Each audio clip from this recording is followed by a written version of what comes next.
Hey there, Fluxers. This is Trip, and this isn't awkward at all talking to you from my laptop in my living room late at night.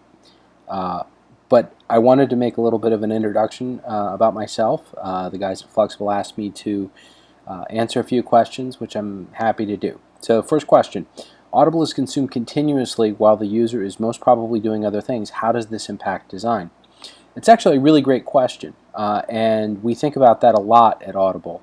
People are typically listening to books while they do other things, whether it's driving, going to the gym, walking the dog, and you don't always have the device that you're listening on in easy reach. So, your phone may be in your pocket if you're running with your iPhone like on your shoulder in some sort of a holder or something like that.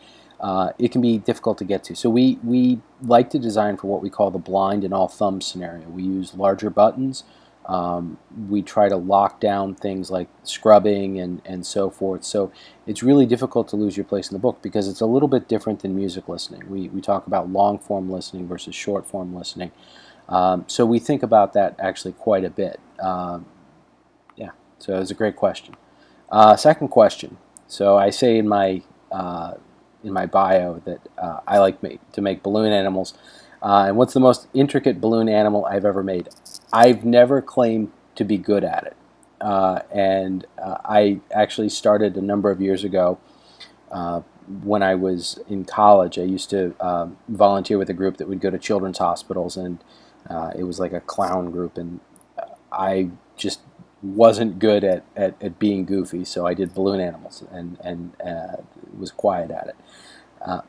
So anyway, the most complicated balloon animal I ever tried to do is I was a camp counselor once, and somebody dared me to try to make the Starship Enterprise. And being a geek, I took it on, and it actually looked a little bit like the Enterprise. That was 15, maybe a few more years ago than that. So you're lucky to get a poodle out of me now. Maybe a deformed giraffe. I'm very good at poodles and giraffes and things that generally look like poodles or giraffes. Maybe a cheetah. Uh, what am I looking forward most about Fluxible? I'm really looking forward to the people. I love hanging out with other UX people because most of the time I don't get to talk to people that know what the hell I'm talking about or the things that I'm interested in. And I find that UXers are typically really interesting people from really interesting backgrounds. We're sort of radical generalists. We come from a variety of different disciplines, and it always makes for a very interesting conversation.